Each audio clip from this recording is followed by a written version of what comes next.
Hello student, स्वागत है आप सभी का एक बार फिर से हमारे इस ऑफिशियल यूट्यूब चैनल में जिसका नाम है एसोल सॉल्यूशन। मैं चंदन कुमार हाजिर हूँ आप सभी के सामने अपनी एक और नई वीडियो के साथ। सो गाइस, आज की इस नई वीडियो में हम बात करेंगे उन सभी स्टूडेंट्स के लिए जो कि school of open learning NCWEB या फिर दिल्ली यूनिवर्सिटी के रेगुलर कॉलेज के स्टूडेंट्स हैं और वो 4th सेमेस्टर के हैं। उनके पास में बीए प्रोग्राम का कोर्स है और उनके पास में सब्जेक्ट के नाम पे हिस्ट्री का सब्जेक्ट है।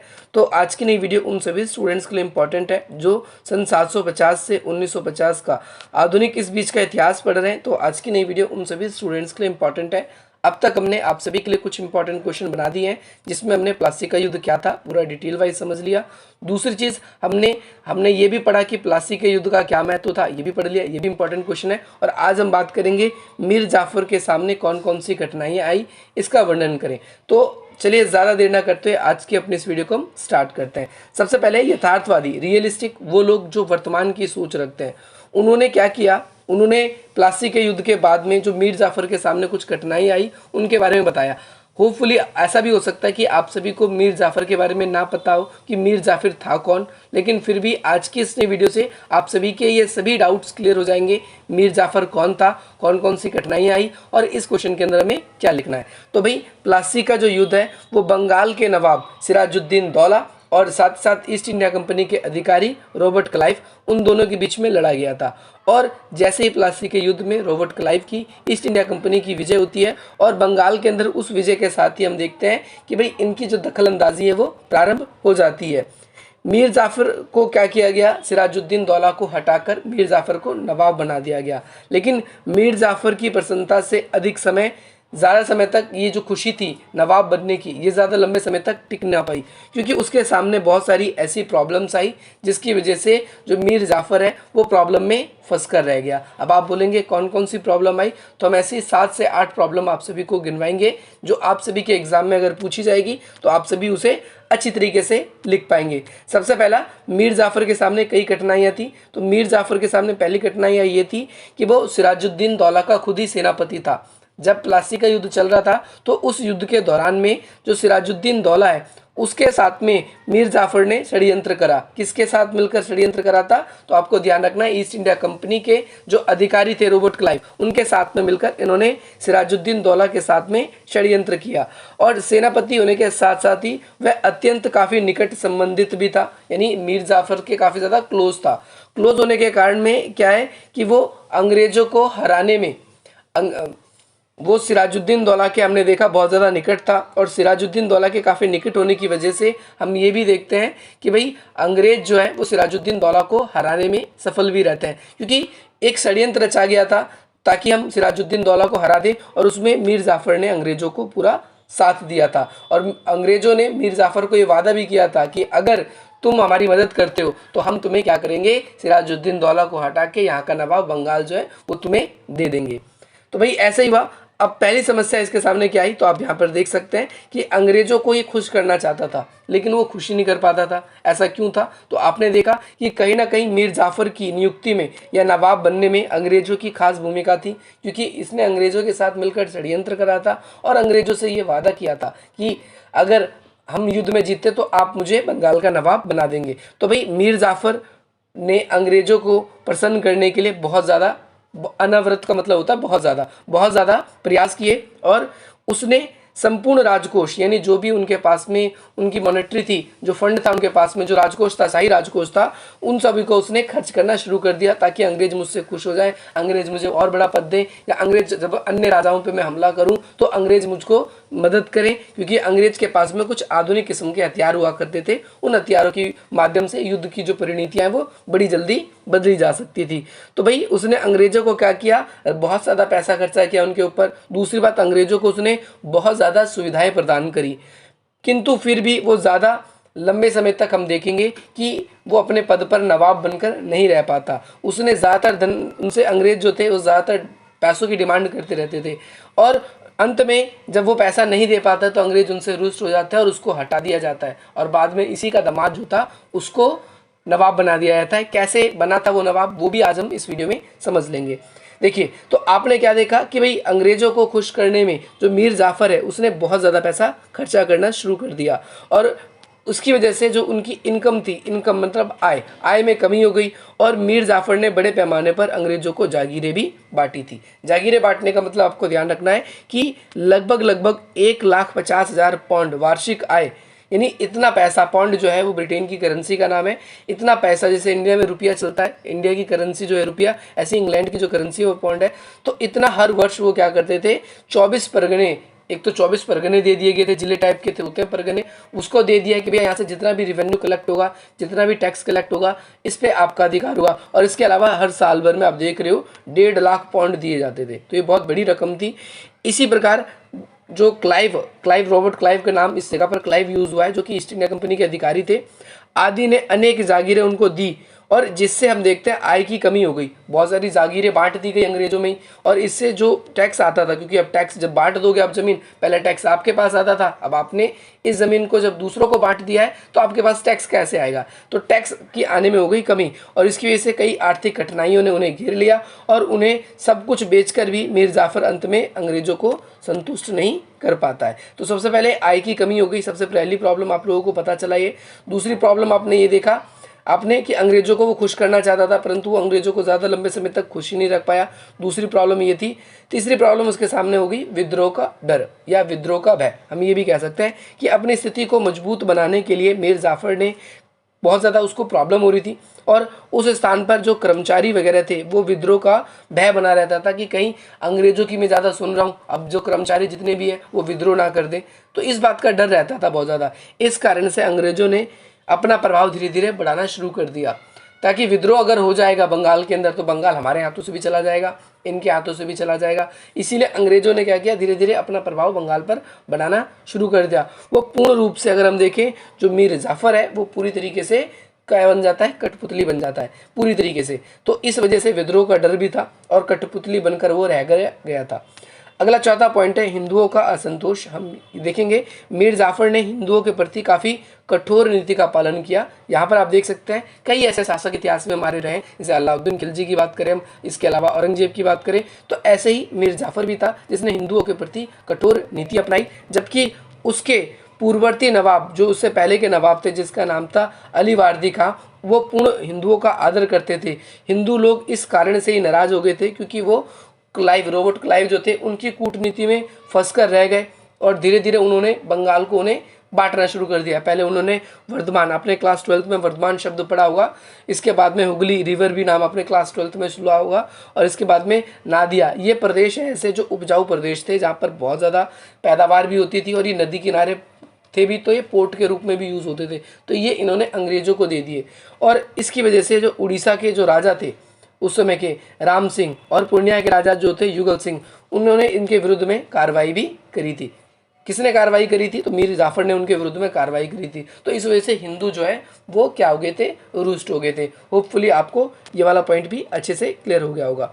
अब हम बात करेंगे अगला, अली गौहर का आक्रमण। अली गौहर कौन था, पहली बात तो मैं आपको बता दूं, अली गौहर जैसे मुगल वंश थे उसके अंदर आपने कई शासकों के बारे में पढ़ा है, लेकिन औरंगजेब के बाद में डायरेक्टली आप बहादुर शाह जफर के बारे में पढ़ते हो, लेकिन उस बीच में बहुत सारे ऐसे शासक थे जो कि थे, उसमें से एक था जिसका नाम था अली गौहर नाम था, जो मुगल शासक ही था। तो अली गौहर क्या था, हिंदू राजाओं के अतिरिक्त मीर जाफ़र को भी देख रहे थे कि भाई मीर जाफ़र बहुत ज़्यादा प्रॉब्लम क्रिएट कर रहा था, अपनी प्रजाओं को ढंग से नहीं रख रहा था। और एक समय ऐसा भी हुआ करता था कि जो बंगाल वो सीधा दिल्ली के संपर्क में थी, यानी दिल्ली का कब्जा बंगाल तक था। तो यहाँ पर हम देखते हैं कि जो मीर जाफ़र है, मीर जाफ़र को बाहरी संकटों का सामना करना पड़ा। उसने सबसे महत्वपूर्ण उसके सामने प्रॉब्लम, बाहरी संकट को जो था, अली गौहर ही था। अली गौहर का आक्रमण था। अली गौहर कौन था, मैंने आपको बता दिया, एक मुगल बादशाह था। और अली गौहर जो है वो बंगाल, बिहार, उड़ीसा, इन सभी क्षेत्रों को अपने अधीन करने के लिए, इन सभी क्षेत्रों को जीतने के लिए वो अपनी सेना को लेकर निकलता है। आप लोग देखेंगे मैप में तो आपको दिखेगा, पहले बिहार पड़ेगा, फिर उसके बाद में अब तो पहले झारखंड अब अलग हो गया, लेकिन पहले तो एक साथ ही था बिहार झारखंड। फिर इधर आप देखेंगे कि यहाँ पर पश्चिम बंगाल पड़ेगा, यानी बंगाल, और यहाँ पर नीचे आप देखेंगे तो उड़ीसा पड़ेगा। तो बिहार बीच में पड़ता है, पहले बिहार पड़ता है। तो बिहार में वो अपनी आर्मी लेकर आया, सेना लेकर आया, कौन, अली गौहर। तो वहाँ पर उसका समाचार सुनकर जो बिहार का शासक था उस समय, जिसका नाम था क्या कहते हैं, राम नारायण, वो बहुत डर गया और वो भाग के सीधा कहाँ गया, मीर जाफ़र के पास गया। ठीक है, मीर जाफ़र पे जाने के बाद में उसने सहायता मांगी, तो मीर जाफ़र ने भी रॉबर्ट क्लाइव से सहायता मांगी। फिर रॉबर्ट क्लाइव और मीर जाफर ने अपनी सेना भेजी, परंतु जो है अली गौहर जो है उसे वापस लौटना पड़ा। ऐसा क्यों होना पड़ा? क्योंकि 1760 से 1761 में अली गौहर वापस लौटना पड़ा, क्योंकि उस समय जो दरबार दिल्ली के जो शासक थे उनकी वहाँ पर थोड़ा सा असंतुलन बनने लगा था, क्योंकि राजा की मृत्यु हो गई थी। उस असंतुलन का फ़ायदा कोई और ना उठा ले, इसीलिए बिना हमला करे उन्हें वापस लौटना पड़ता है। लेकिन दोबारा से बाद में 1760 और 1761 में अली गौहर जो है वो पुनः बिहार पर आक्रमण करने के लिए उन्होंने कोशिश किए, किंतु मार्ग में ही उन्होंने देखा कि बादशाह की मृत्यु हो गई, समाचार मिला, और इसके बाद में उन्हें राजगद्दी के लिए वापस लौटना पड़ा। और अंत में हम ये देखते हैं अंग्रेज़ों की जो सेना है वो युद्ध के लिए तैयार थी, किंतु वहाँ पर उस समय उनकी सेना वापस लौट गई, इस वजह से जो है युद्ध नहीं हुआ। अगला है डच का आक्रमण। तो भाई आप देखेंगे कि जो अंग्रेज़ों की और जो मीर जाफ़र है उन दोनों की जो क्लोजनेस है वो काफ़ी ज़्यादा बढ़ गई थी, और उनकी क्लोजनेस ज़्यादा बढ़ जाने की वजह से हमने देखा बंगाल पे ज़्यादातर जो कंट्रोल है वो अंग्रेज़ों का ही हो गया था। अंग्रेज भी, डच भी अंग्रेज ही कहलाते हैं, लेकिन अंग्रेज़ों का मतलब यहाँ पर मेरा ब्रिटिश है। तो ब्रिटिश जो है वो पूरी तरीके से कंट्रोल ले लेते हैं बंगाल के अंदर। अगर हम देखेंगे तो मीर जाफ़र को इस बात का डर था, बहस हो रहा था, कहीं उसके पास अब ज़्यादा ना धन बचा है ना अच्छी सेना है, और कहीं ऐसा ना हो कि ये शासन जो पूरा है मेरे हाथों से चला जाए। तो 1759 में डचों ने बंगाल पर आक्रमण किया उस समय, ठीक है। तो आपको पता है इनडायरेक्ट वे में वहाँ पर ब्रिटिश जो थे, अंग्रेज जो थे वही रूल कर रहे थे, कहने के लिए मीर जाफ़र था। तो वहाँ पर उन दोनों के बीच में, डच के बीच में और अंग्रेज़ों के बीच में, यानी ब्रिटिश के बीच में युद्ध होता है, और इस युद्ध के अंदर जो है आप देखेंगे कि जो ब्रिटिश है वो जीत जाता है, अंग्रेज़ों को विजय प्राप्त हुई, और इन दोनों के बीच में समझौता हो गया कि दोबारा कभी भी ये भविष्य में युद्ध नहीं करेंगे, ना ही कभी एक दूसरे से किसी बात पर विवाद होगा तो उन विवादों को आराम से सुलझा लेंगे, ना ही कभी किसी दूसरे देश से संधि करेंगे और एक दूसरे पे हमला करेंगे, ऐसा कभी नहीं करेंगे। उनकी सेना वापस लौट गई और डचों को डायरेक्टली वहाँ से वापस लौटा दिया गया, ठीक है। तो इस तरीके से एक डचों के आक्रमण का जो डर था वो भी प्रॉब्लम सॉल्व हो गई। ये भी प्रॉब्लम थी उसके सामने, मीर जाफ़र के सामने। मीर जाफ़र का पतन पड़ेंगे, मीर जाफ़र कैसे किस तरीके से कमज़ोर होता है, या उस तरीके से उसको नवाब के पद से उसको हटा दिया जाता है। तो मीर जाफ़र हम देखेंगे कि उसको पद नियुक्त करने का निश्चय किया गया था, अंग्रेज़ों ने मीर जाफ़र को पद नियुक्त करने का निश्चय किया था, पर उस पर आगे चल के हम देखते हैं एक तो कुशासन और दूसरा भ्रष्टाचार का आरोप लगाया गया। अंग्रेज यही तो करते थे, अंग्रेज पहले राजाओं को बहुत सपोर्ट करते थे, उनका विश्वास जीतते थे, जनता का विश्वास जीतते थे, और धीरे धीरे राजा को जनता के प्रति गलत छवि, जनता के मन में राजा के प्रति गलत छवि पैदा कर देते थे, और ना चाहते हुए भी राजा को वहाँ से हटा दिया जाता था। आपने बहुत सारा पुराना इतिहास की मूवीज़ भी देखी होगी, उसके अंदर आपने मंगल पांडे वगैरह अगर नहीं देखी है, मणिकर्णिका, झांसी की रानी वगैरह फिल्म नहीं देखी है, तो आप उनको थ्रू भी इसको थोड़ा सा समझ सकते हो।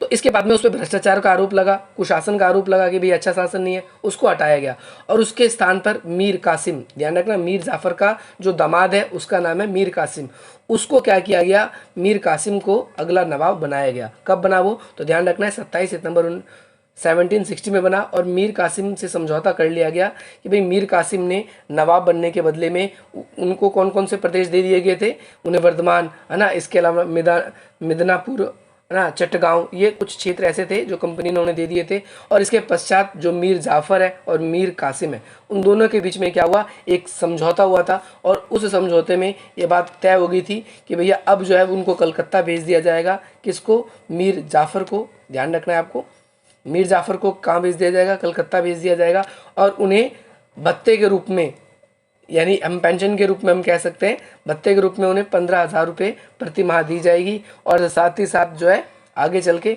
मीर जाफ़र ने उन्हें गद्दी दिलाई थी, ठीक है। आपको ये क्लियर हो गया मीर कासिम के बारे में, मीर जाफ़र के बारे में, मीर कासिम कौन था, कैसे शासन में आया, आपको ये भी क्लियर हो गया। अब निष्कर्ष की बात करें तो निष्कर्ष में आप चाहो तो ये वाला पॉइंट डाल सकते हो। यहाँ पर आप देखेंगे मीर जाफ़र का चरित्र, मीर जाफ़र कौन था, तो आपको अब तक जितनी भी चीज़ें आपने पढ़ी तो मीर जाफ़र के बारे में, तो मीर जाफ़र एक तो राजद्रोही था। कैसे राजद्रोही था, क्योंकि उसने सिराजुद्दीन दौला के विरुद्ध में षड्यंत्र करा था, षड्यंत्रकारी था, है ना, इसके अलावा विश्वासघाती भी था। इसके अलावा हम देखेंगे तो संकीर्ण विचार वाला, यानी छोटी सोच वाला व्यक्ति था।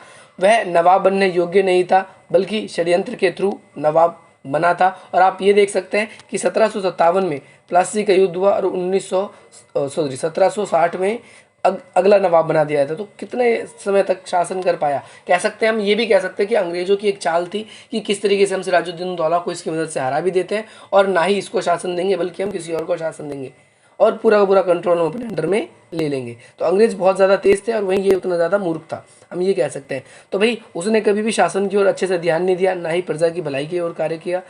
वो अंग्रेजों की कठपुतली मात्र था, वह बहुत ही ज़्यादा स्वार्थी था, कायर था। उसने बंगाल की गद्दी पर बिना संघर्ष किए ही उसने क्या किया, उसने गद्दी को भी त्याग दिया, छोड़ दिया। कम से कम सिराजुद्दीन दौला ने युद्ध तो किया था। ये तो ये ध्यान रखना है कि इस धार्मिक विचार संकीर्ण वो काफ़ी कम ऐसे उदार व्यक्ति था, यानी हम कह सकते हैं हिंदुओं के प्रति भी उसका रवैया जो था वो बहुत ज़्यादा खराब था, इसीलिए हिंदुओं को भी उसने विरोधी बना लिया था और राष्ट्रीयता की भावना भी उसके में बहुत ही कम थी और इसी वजह से वो एक अच्छा शासक आगे चल के नहीं बन पाता।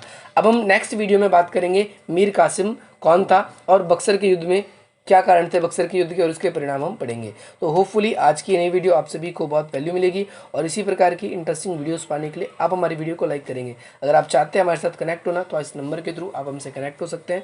इस वीडियो को अधिक से अधिक तो शेयर कर सकते हैं। डिस्क्रिप्शन बॉक्स में दिए गए लिंक्स के थ्रू आप हमें सोशल मीडिया के विभिन्न अकाउंट्स पर हमें फॉलो कर सकते हैं, फेसबुक, इंस्टाग्राम, टेलीग्राम। और इसके साथ साथ आप लोग अगर अपनी कोई भी क्वेरी है तो इस तरीके से हमसे शेयर कर सकते हैं। और आप लोग हमारे सेकंड जो अल्टरनेटिव चैनल है आर्ट्स पॉइंट क्लासेस, उसका लिंक भी डिस्क्रिप्शन बॉक्स में, आप वहाँ के थ्रू भी हमसे आकर जुड़ सकते हैं। चलिए ज़्यादा देर ना करते आज की अपनी इस वीडियो को हम यहीं विराम देते हैं। मिलते हैं हम आपसे अपनी अगली वीडियो में। जय हिंद, जय भारत।